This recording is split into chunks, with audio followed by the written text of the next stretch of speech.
Olá, queridos amigos e seguidores aqui do nosso canal do YouTube, Casa da Boa Sorte.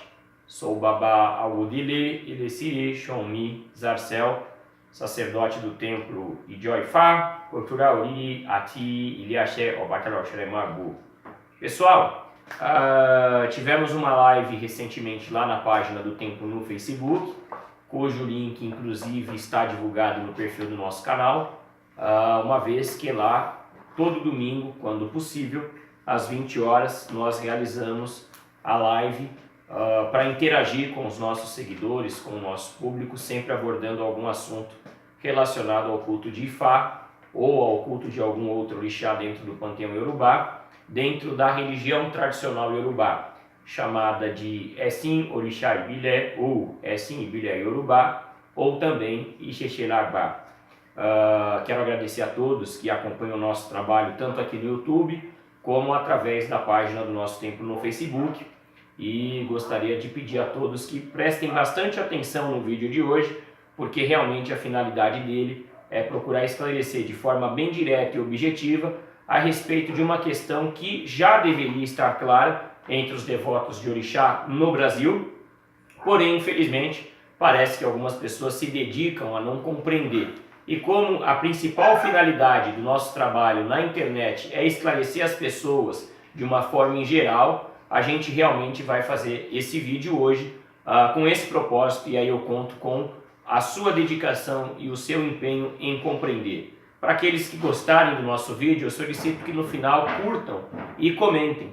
Para aqueles que eventualmente não gostarem por alguma razão, fiquem à vontade para também não curtir e comentar a razão. Afinal de contas, a sua crítica pode nos ajudar a melhorar cada vez mais o nosso trabalho, tá bom? Pessoal, vamos lá. O tema de hoje é a religião tradicional Yorubá no Brasil. Para poder falar disso, eu fiz um desenho aqui, eu não sei se vocês conseguem visualizar, eu vou ter a confirmação agora do pessoal que me ajuda aqui a realizar a gravação.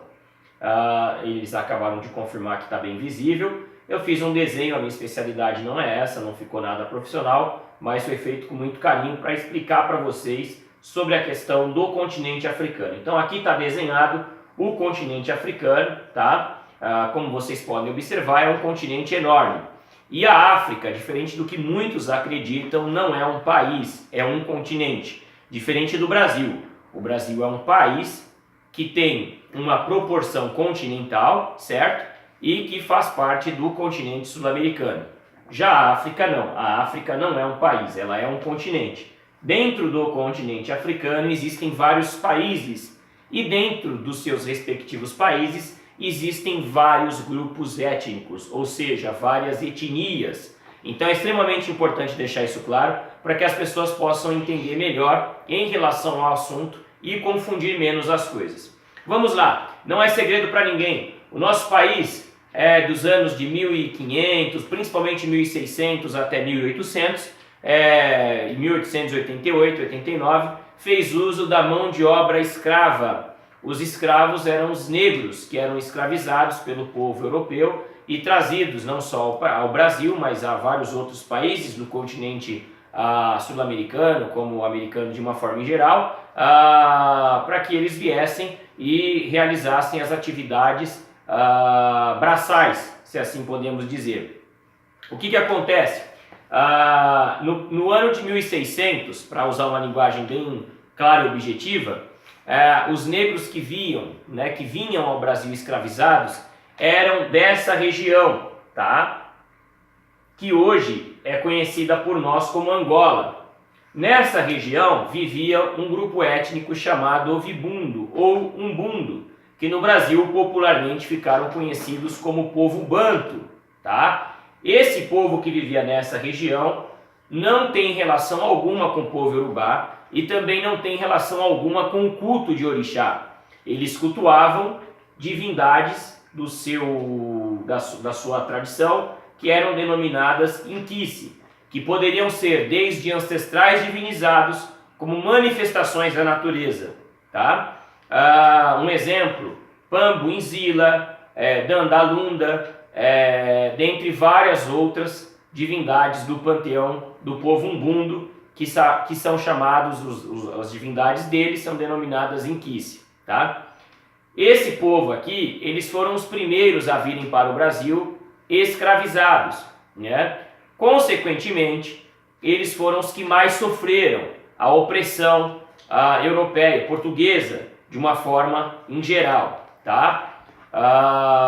Por isso que, inclusive, existe muita dificuldade no nosso país de se encontrar um templo de tradição de Angola, né, que pratique o culto de uma forma que não tenha a influência muito grande, seja da cultura cristã ou das outras nações do candomblé, tá? Então é importante deixar isso claro. Não estou dizendo que não existe, se existe, são bem poucos, né?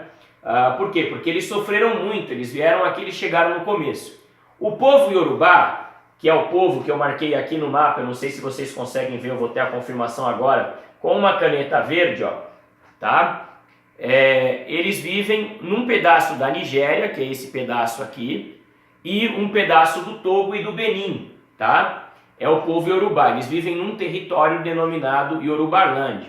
É importante deixar claro que nem toda a Nigéria é Iorubá, nem toda a Nigéria pratica o culto de orixá. É um erro quando as pessoas dizem, na Nigéria não tem mais nada, na Nigéria não se cultua orixá, na Nigéria tem muito muçulmano. Assim como no Brasil tem muito evangélico, assim como nos Estados Unidos tem muito protestante, faz parte. A Nigéria, ela cultua orixá principalmente na parte oeste, tá? É a parte denominada Yorubaland, tá? O povo Iorubá veio para o Brasil muito próximo ao fim da escravidão, né? E eles vieram acompanhados do povo Fon, e o povo Iorubá e o povo Fon já interagiam devido à proximidade territorial entre eles, uma vez que o território Iorubá ocupa boa parte da Nigéria e um pequeno pedaço do território do que hoje é chamado Benin, e o povo Fon ocupa um bom pedaço do que nós conhecemos como Benin e um pequeno pedaço da Nigéria. Então já existia uma interação entre eles, tá? Agora, o que é importante deixar claro, quando o povo Iorubá e o povo Fon chegaram aqui no Brasil, eles lidaram com uma situação, que era qual? A influência cristã ou judaico-cristã, a cultura europeia, a cultura indígena, né? E, consequentemente, resquícios da cultura banto que existia aqui, né? Dos descendentes do povo umbundo, que aqui já estavam estabelecidos e que ainda também eram considerados escravos. Então, esses três povos e alguns outros dos negros africanos, de uma forma geral, deixaram de ter uma individualidade e passaram a compor um único grupo, que era qual? O grupo de negro escravizado. Então, vejam só, nesse processo de 1880, 1889 para cá, os negros, né, de uma forma geral, eles passaram a se organizar como negros e foram existindo várias movimentações, né, com vários nomes, enfim. E não existia mais a distinção de tal região, etnia, país e etc e tal. Então é importante deixar isso claro, porque aí as pessoas vão compreender o porquê que as religiões de matriz africana aqui no Brasil, denominadas afro-brasileiras, tiveram sempre uma relação, um contato e uma influência muito forte uma na outra, porque aqui elas se aculturaram, né? E aqui elas passaram a compor um grupo. E por mais que tivesse existido um movimento para separá-las ou para individualizá-las, é fato, não existe templos, seja de candomblé, queto, jeje, Angola, enfim, que pratique o culto sem uma pequena influência, seja da cultura judaico-cristã, da cultura europeia, da cultura indígena e também dessas respectivas culturas, porque aqui elas se reconheceram como um grupo só. Até aí normal, isso faz parte do processo de adaptação e aculturação que é fundamental para manter uma cultura viva, né? Agora, o que acontece? A partir dos anos de 1970 para cá no Brasil, começou a existir um movimento muito interessante. A vinda de sacerdotes iorubás para o Brasil, como também a ida de alguns sacerdotes do culto afro-brasileiro para a Nigéria em território iorubá, com o objetivo de resgatarem informações do culto de orixá, sendo que muitas dessas informações, infelizmente, devido à circunstância lamentável do processo de escravidão e a perseguição religiosa na qual o culto de orixá foi submetido durante muito tempo no nosso país, foi se perdendo. Então, nesse movimento, veio várias pessoas, vários sacerdotes iorubás para o Brasil, inclusive há registros do atual Arabá de Oxobu, o Babalagu e Fayere Lebuibon, vindo ao Brasil na década de 70, em 77, para realizar iniciações em Ifá, no estado de São Paulo. Na década de 80, foi um grande boom, porque vieram vários nigerianos de várias regiões, né, do território iorubá para estudar em algumas universidades, como a USP, por exemplo. Alguns deles passaram a desenvolver um trabalho religioso e cultural, fundando templos, centros culturais, enfim. Naquele momento, o objetivo era fazer com que os praticantes do culto afro-brasileiro tivessem a possibilidade de africanizar os seus conhecimentos, né? Só que num dado momento começou a existir uma certa movimentação de alguns adeptos do culto afro-brasileiro, do candomblé, evitando a africanização do candomblé, acreditando que a tradição do candomblé, como ele tinha se construído pelo contexto e pelo momento histórico no qual ele foi fundado, deveria ser mantido. Sendo assim, alguns rejeitaram esse processo de reafricanização, outros aceitaram, e foi aí que passou a existir a nomenclatura religião tradicional iorubá, cuja sigla é RTY. Essa sigla foi criada, eu me apropriei dessa sigla na década dos anos 2000, mais precisamente em 2004, na época do finado Orkut, para poder deixar claro para as pessoas que eu era praticante da religião tradicional iorubá, que eu era praticante de uma forma de culto ao orixá, não apenas a Ifá, que praticava a religião de uma forma muito próxima ou parecida como é praticada em território iorubá, tá?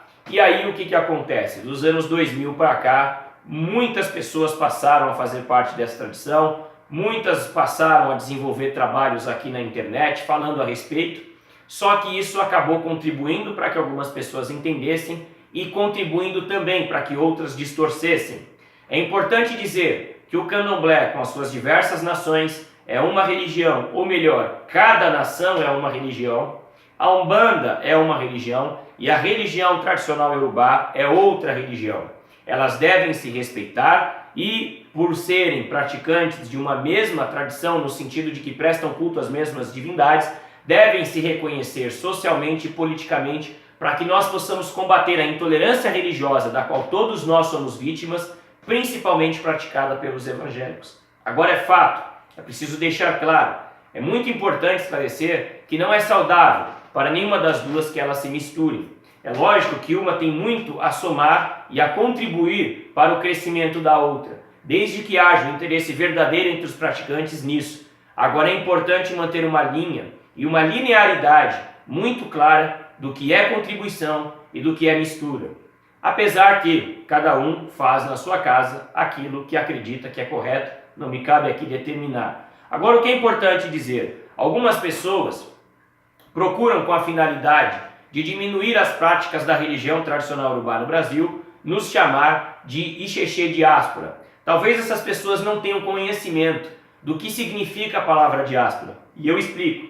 Diáspora vem do grego, e essa palavra ela foi criada principalmente para explicar o movimento que existia dos povos judeus ou do povo judeu na migração, principalmente pelo continente europeu. E aí passou mais tarde a ser aplicado para outros povos que saíam do seu território de origem e migravam para outros locais e procuravam manter de uma forma ou de outra viva as suas culturas e as suas tradições. Então, quando as pessoas nos chamam de Ixexê diáspora, isso não pode ser ofensivo, porque de fato nós praticamos o Ixexê, a tradição iorubá, fora do território original, fora da Yorubarland, aqui no Brasil. Agora, o que é importante dizer? Nós procuramos praticar o culto mantendo a sua essência, ou seja, eu não tenho motivos para usar urucum se hoje eu tenho a facilidade e a comodidade de conseguir o Oxum original. Eu não tenho por que usar anil se hoje eu consigo ir e adquirir um Aru original, um Efum original. Então, não tendo a necessidade de substituí-lo por giz ou por pemba. Não preciso substituir a pena sagrada do Ikodigé por uma pena de um papagaio. Por quê? Porque hoje eu tenho, com a graça de Ogum, o Deus da tecnologia e da evolução, a facilidade de adquirir esses produtos, seja em lojas aqui no Brasil ou seja através do contato direto com os nigerianos hoje pela rede. Sendo assim, nós procuramos manter essa essência. Nós procuramos manter a essência no dialeto iorubá, mantendo o dialeto iorubá vivo, usando as evocações dentro do dialeto iorubá, utilizando os versos de Ifá. Eu posso aqui, por exemplo, recitar um pequeno trecho de um verso do Odu, Oturauriri, que diz: Xoxoro, Awo Abata, Lodi Fafun Olori da Pesim, Nijo Tonti Kolerumbo, Kole Aye, Moni Ebori Kyoshe, Kyoboriri, Wegbo Urubo, Obori, Xoxoro Madeo, Awo Abata, Olori da Pesim, Xoxoro de Awo Abata, Xoxoro Madeo, Awo Abata, Olori da Pesim. Esse verso ele fala, basicamente, resumindo, de um ser mítico que vivia no Arum e que antes de vir para a Terra foi orientado a alimentar o seu próprio Ori, e assim ele fez, e aqui na Terra ele foi bem sucedido e foi denominado Olori, ou seja, o portador de uma cabeça afortunada, o portador de uma cabeça com sorte. Então isso tudo nós procuramos manter vivo. A ritualística, através da reprodução dos rituais como são feitos pelos sacerdotes iorubás na Yorubarlândia, né? Costumes, como questão de algumas comidas. Muitas comidas utilizadas no Brasil, nas religiões afro-brasileiras, são comidas recriadas aqui no Brasil. Algumas tiveram a influência de outras culturas, como a cultura banto, como a cultura fon. Nós procuramos usar os elementos pertinentes apenas à cultura iorubá. Então, e hoje temos a facilidade para isso. Então a religião tradicional iorubá é denominada religião tradicional iorubá por isso, porque nós nos apegamos a manter a essência. É fato que por estarmos no Brasil e por sermos brasileiros, nada nos impede de realizar uma ou outra adaptação quando há necessidade ou quando isso não agride e não fere a essência, a energia da divindade ou do culto que está sendo realizado. E é importante deixar isso claro. Por quê? Porque nós temos essa preocupação. Então eu vejo na internet uma série de pessoas comentando coisas que não fazem o menor sentido, como com relação às vestimentas, com relação à cor e com relação a tantas coisas que para o orixá de fato não quer dizer nada, sendo que a ritualística é muito mais importante do que a festividade pública. E talvez é por isso que alguns lugares acabaram perdendo um pouco a sua essência, a sua força espiritual, porque quando eu passo a me preocupar mais em agradar os olhos dos seres humanos, eu deixo de agradar aquilo que eu realmente tenho que agradar, que é o meu Ori e o Axé e a força dos orixás que eu cultuo. Então, nós, ou pelo menos a maioria de nós, temos essa preocupação. Portanto, não adianta. Muitos daqueles que se incomodam com o crescimento e com a ascensão da nossa tradição, não só no Brasil, mas em vários países do mundo, como países da Europa, cito a Eslovênia como exemplo, onde a religião tradicional iorubá é reconhecida pelo governo da Eslovênia. Cito países aqui na América do Sul como Uruguai, Argentina, Venezuela, Colômbia, né? Cito o México, né? Cito a Austrália. Vários países, não só o Brasil, hoje praticam essa tradição, justamente porque ela nos permite isso. Ela nos permite reproduzir aquilo que nos é possível no nosso país do que é feito em território iorubá. E aquilo que não é, ela nos permite com sabedoria e conhecimento adaptar a nossa realidade, sem agredir a essência da divindade e sem perder a essência daquilo que fazemos. Por isso eu faço um apelo a todos que hoje se posicionam contrário à religião tradicional iorubá, façam uma reflexão profunda em relação a essa questão. Nós não nos incomodamos, muito pelo contrário, eu particularmente sou extremamente grato às religiões afro-brasileiras por terem mantido o culto de orixá vivo em nosso país. Essa contribuição foi importantíssima para que hoje muitos de nós que nos identificamos com a tradição iorubá pudéssemos praticar essa tradição no nosso país. Então eu não tenho nada contra, eu só procuro realizar um trabalho sério, voltado ao esclarecimento e combatendo algumas questões que eu acredito que são importantes, né? Como, infelizmente, o mau sacerdócio, o devoto mal acostumado que acha que o orixá é barganha, combato também a exploração, combato o ato de alguém assumir um sacerdócio sem ter um devido preparo, um conhecimento. Então é isso tudo que nós combatemos, ou que eu procuro combater. Então se informe em relação à nossa tradição, né? Eu acredito que eu não posso fazer apontamentos e julgar nenhum segmento que eu não tenho o mínimo de conhecimento e informação. Então esse vídeo que vai ficar registrado aqui no canal do YouTube tem como a finalidade esclarecer e deixar claro que a religião tradicional Urubá, ela só busca uma coisa: ser praticada com respeito e seriedade pelas pessoas que se alinham com essa tradição, pelas pessoas que acreditam nessa tradição, né? Porque eu particularmente defendo o seguinte: uma pessoa escolhe a tradição religiosa que ela vai praticar por identificação. Então aqueles que se identificam com candomblé, com umbanda, com aquibanda, com tambor de mina, com batuque, com almas de Angola, ou com catolicismo, com a igreja evangélica, eles praticarão essas religiões de modo que satisfaça as suas necessidades espirituais, emocionais, normal. Assim como nós que nos identificamos com a religião tradicional Urubá, praticamos essa tradição porque ela responde às nossas expectativas. E o nosso objetivo não é destruir com nada, não é acabar com nada, não é diminuir nenhum segmento, é apenas adquirir o direito de praticar nossa tradição sem sofrermos com a intolerância religiosa. Eu peço aqui, em nome de todos os sacerdotes e devotos da tradição Urubá, desculpas se alguns de nós, inclusive eu mesmo, em algum momento agrediu as tradições de vocês. Porém, o que eu deixo claro é importante que todos nós tenhamos respeito uns pelos outros e possamos nos organizar socialmente e politicamente, porque é o que eu sempre digo: para os intolerantes, para os evangélicos principalmente, nós todos somos macumbeiros. Eles não entendem que cada um de nós tem uma forma e uma prática. Então é importante que nós todos juntos possamos defender o orixá no Brasil, independente da forma como nós cultuamos. E é lógico, é extremamente importante que todos nós possamos diariamente fazer uma reflexão profunda. O que eu estou fazendo? Qual é a minha contribuição para combater a intolerância religiosa e para fortalecer o culto de orixá no Brasil?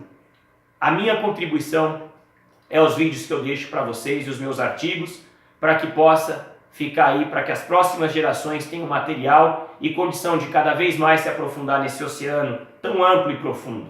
Qual é a sua?